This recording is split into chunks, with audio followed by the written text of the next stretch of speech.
Hello student, कैसे हो? I hope सभी खुश होंगे, प्रसन्न होंगे। आज हम चलेंगे एक नए सेशन की ओर, जिसमें है सेल बायोलॉजी के क्वेश्चंस हैं।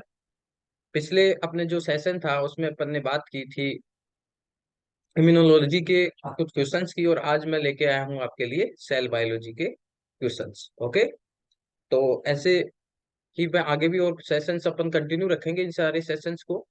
अब आज के इस सेशन में क्या रहेगा, 10 क्वेश्चन रहेंगे।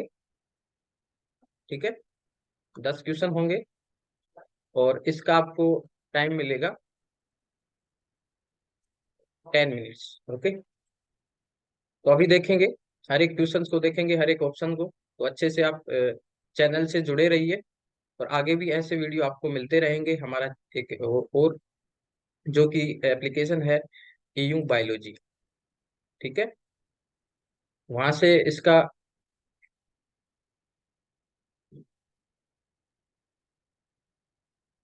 ओके डाउनलोड कर लीजिएगा, और वहां से आपको बहुत सारे फ्री टेस्ट देखने को मिलेंगे। ओके, तो अपन चलते हैं पहले क्वेश्चन की ओर। सबसे पहले क्वेश्चन है, पहला क्वेश्चन पढ़ते हैं।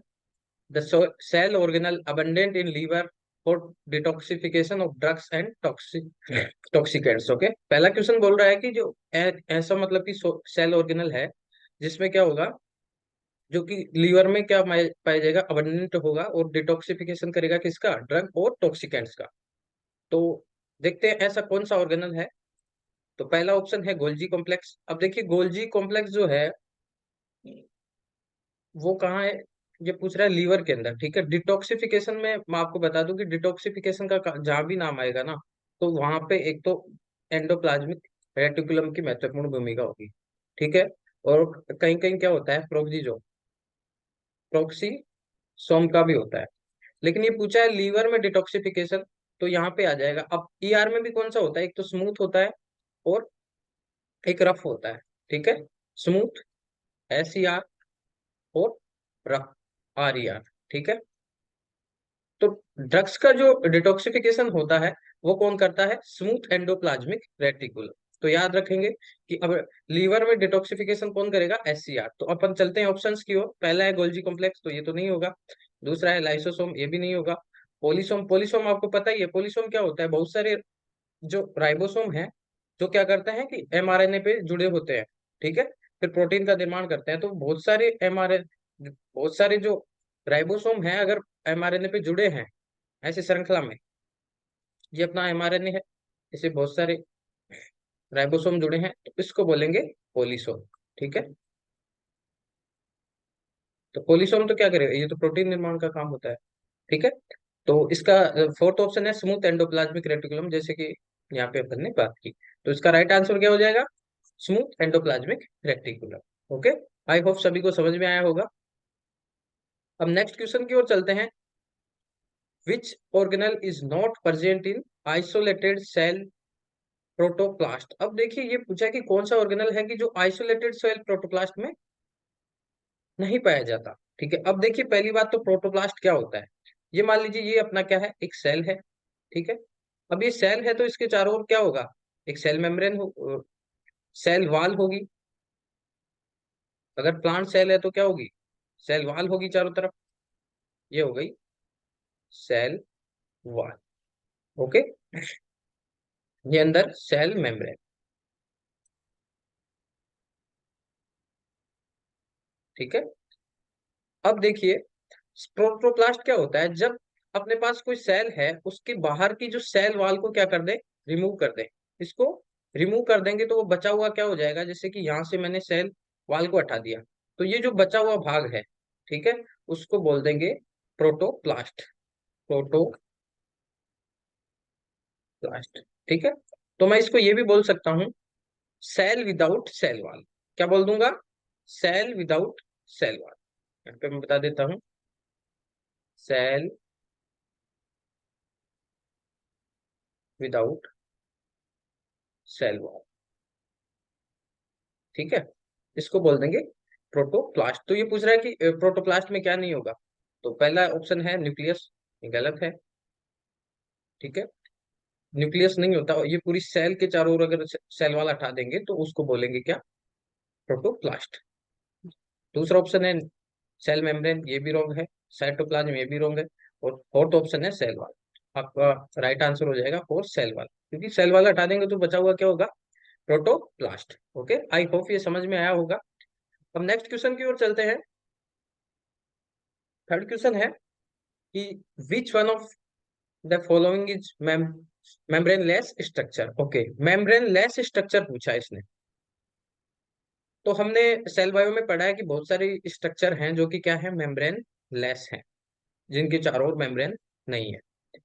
तो सबसे पहले अपन बात करेंगे पहले ऑप्शन की ओर, सेंट्रोसोम, जो कि क्या है, एक मेम्ब्रेन बाउंडेड स्ट्रक्चर है, ये अपन ने पढ़ा है। फिर है साइटोक्रोम, ये भी है। और प्रोक्सिजोम, ये भी क्या है, मेम्ब्रेन बाउंडेड है। अब फोर्थ ऑप्शन पे चलने से पहले मैं और ऐसी बहुत सारी स्ट्रक्चर बता देता हूँ जो कि मेम्ब्रेन बाउंडेड है, जैसे कि माइटोकॉन्ड्रिया, माइटोकॉन्ड्रिया हो गया, क्लोरोप्लास्ट हो गया,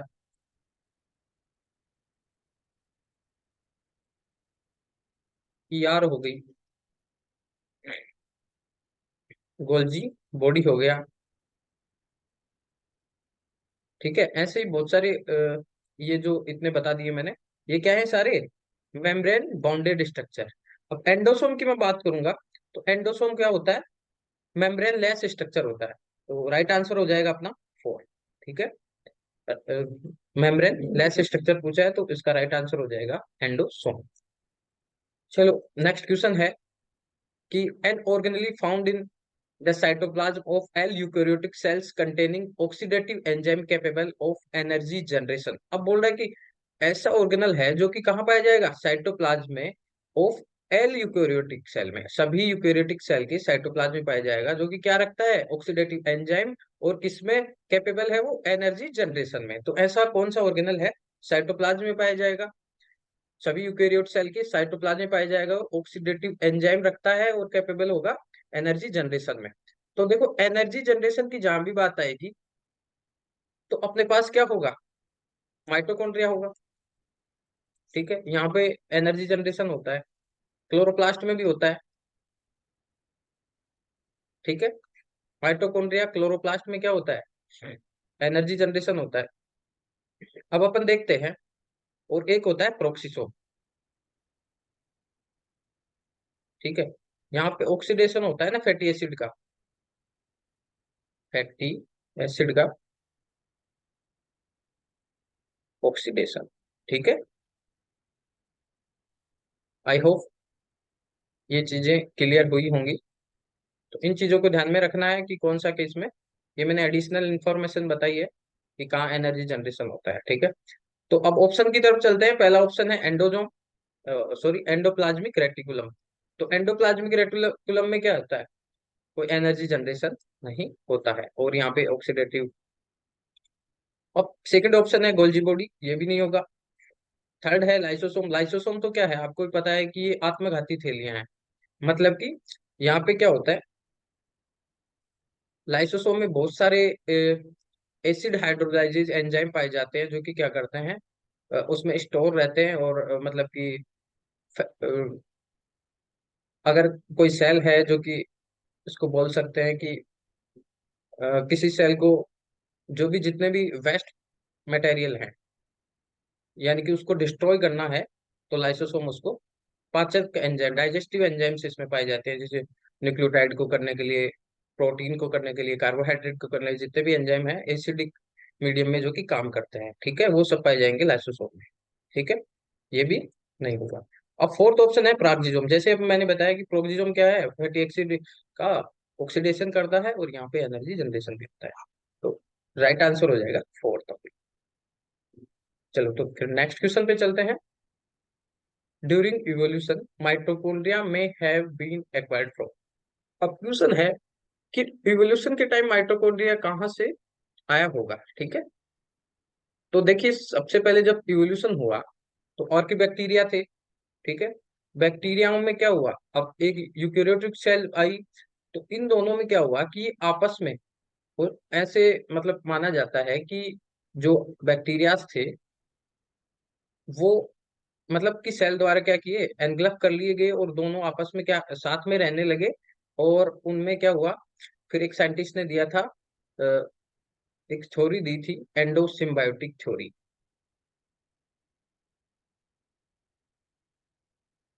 बायोटिक थ्योरी। अब इसमें क्या हुआ था कि माइटोकॉन्ड्रिया, एक ही सेल में क्या था, माइटोकॉन्ड्रिया भी था और क्लोरोप्लास्ट भी था। ठीक है। तो कहाँ से आया, अब क्वेश्चन अपना है कि ये कहाँ से आया होगा, तो ये एंडोसिम्बायोट बैक्टीरिया थे। एंडोसिम्बायोट का मतलब कि दोनों, जिनमें क्लोरोप्लास्ट हो माइटोकॉन्ड्रिया दोनों थे, ऐसे बैक्टीरिया थे। यहाँ से ये आया था स्टार्ट में, ऐसा इवोल्यूशन की थ्योरीज में माना जाता है। ठीक है। और इसकी थ्योरी थी एंडोसिम्बायोटिक थ्योरी, और जिस बैक्टीरिया में ये दोनों थे उसको बोला गया एंडोसिम्बायो बैक्टीरिया। ठीक है। अब तो ऑप्शन देखते हैं, कॉमर्शियल कमेंशियल बैक्टीरिया नहीं होगा। सेकंड ऑप्शन है आर्की बैक्टीरिया नहीं होगा। थर्ड है एंडोसिम्बायोटिक बैक्टीरिया, तो थर्ड ऑप्शन अपना क्या हो जाएगा, राइट हो जाएगा। ठीक है। फिर अपन चलते हैं नेक्स्ट क्वेश्चन की ओर। नेक्स्ट क्वेश्चन है, विच of the following not a component of plasma membrane. अब पूछा कि प्लाज्मा मेम्ब्रेन का कंपोनेंट नहीं है। अब प्लाज्मा मेम्ब्रेन में अपने को क्या देखने को मिलता है, सबसे पहले तो अपन ने पढ़ा है कि लिपिड बाइलेयर होती है। क्या होती है, लिपिड बाइलेयर। ऑब्वियसली लिपिड तो होगा। ठीक है। प्रोटीन होगा, लिपिड होगा, प्रोटीन होगा, और उसमें अपन ने पढ़ा था कि यूकेरियोट की अगर सेल मेम्ब्रेन है तो इसमें कोलेस्ट्रॉल होगा। ठीक है। कोलेस्ट्रॉल होगा। अगर प्रोकैरियोट है तो क्या होगा, ओपेनोइड।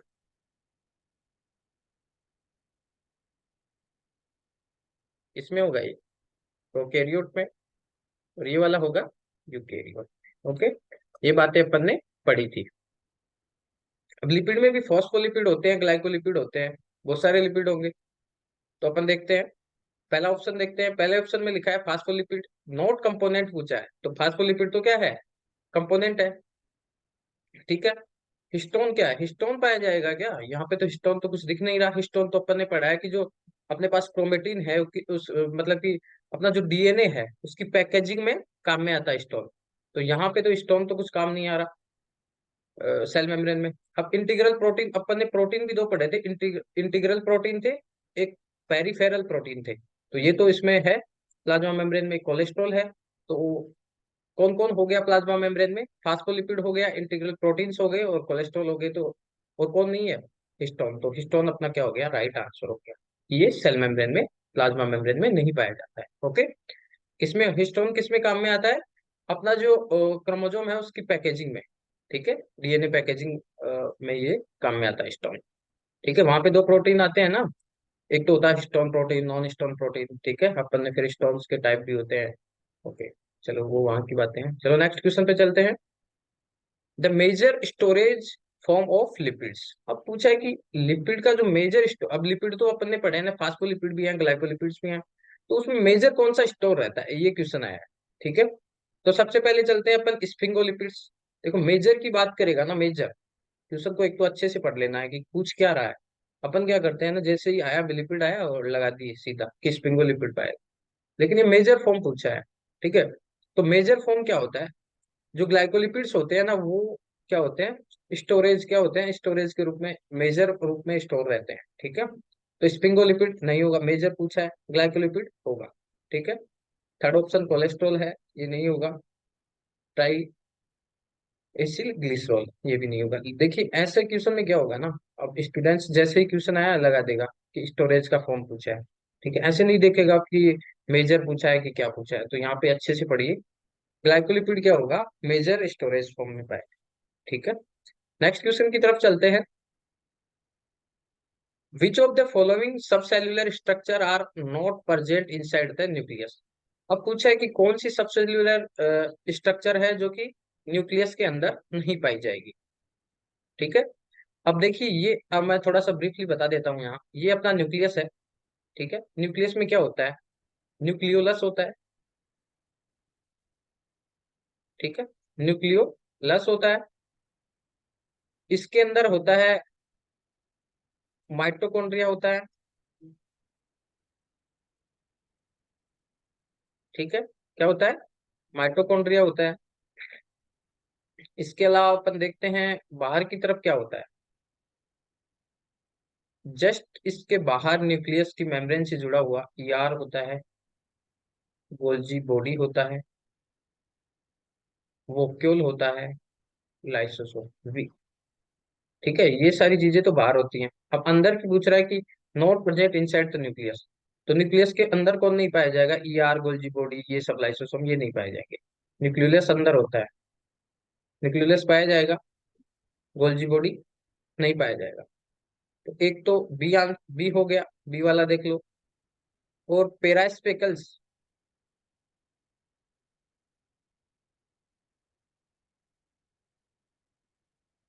माइटोकॉन्ड्रिया,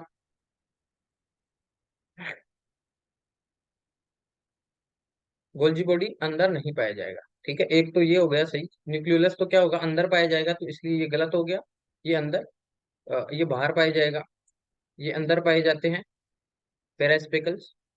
माइटोकॉन्ड्रिया बाहर होगा, सॉरी यहाँ पे अंदर कर दिया क्या, ये बाहर होगा।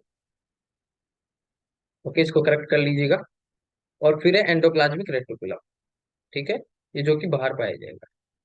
तो अपन कितने ऑप्शन हो गए?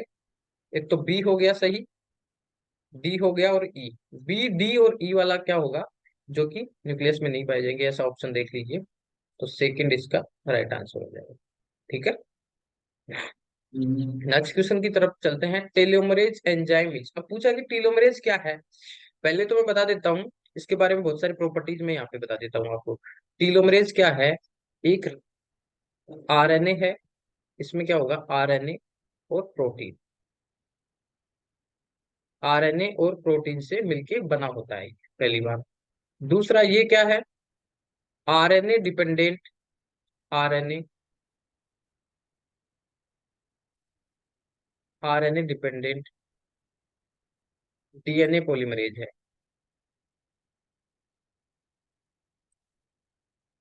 ठीक है, आरएनए डिपेंडेंट डीएनए पॉलीमरेज है, और इसको रिवर्स ट्रांसक्रिप्टेज भी बोलते हैं।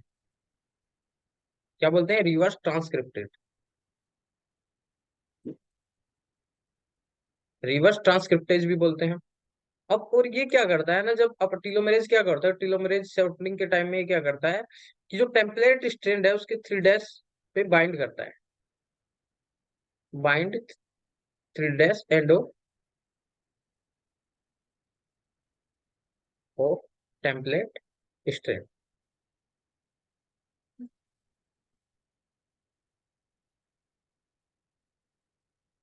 ठीक है, तो ये चार इंफॉर्मेशन मैंने यहाँ पे एडिशनल दे दी हैं, इसको नोट कर लीजिएगा अपनी कॉपी में। तो ऐसे ही देखिए, यहाँ क्वेश्चन करने का मतलब अपना ये नहीं है कि अपन एक क्वेश्चन किए उसको सोल्व कर लिए। ये चारों ऑप्शन है उसके बारे में बात करेंगे, फिर नई एडिशनल इन्फॉर्मेशन दे रहा हूँ, तो हो सकता है कि क्वेश्चन इन एडिशनल इन्फॉर्मेशन से आपके क्वेश्चन बन जाए और आपको एग्जाम क्रैक करने में हेल्पफुल रहे। ठीक है, तो ऐसे ही इसीलिए पूरा जो वीडियो है उसको अच्छे से सुनिए, अच्छे से देखिए, और ऐसे ही जुड़े रहिए। तो इसलिए आपको लाइक कर देना है, शेयर कर देना है, और सब्सक्राइब कर लेना है, ताकि जैसे ही मैं नया वीडियो अपलोड करूंगा आपको इन्फॉर्मेशन सारी मिल जाएंगी। ठीक है, तो अब ऑप्शन को देख लेते हैं। यहाँ पे टीलोमरेज एंजाइम क्या है? डीएनए डिपेंडेंट डीएनए पॉलीमरेज, ये नहीं है, क्योंकि ये क्या है, आरएनए डिपेंडेंट डीएनए पॉलीमरेज। अब देखिए ऐसा ऑप्शन है क्या, डीएनए डिपेंडेंट आरएनए पॉलीमरेज नहीं है, आरएनए डिपेंडेंट आरएनए पॉलीमरेज नहीं है। फोर्थ ऑप्शन है रिवर्स ट्रांसक्रिप्टेज, तो क्या है ये, रिवर्स ट्रांसक्रिप्टेज है।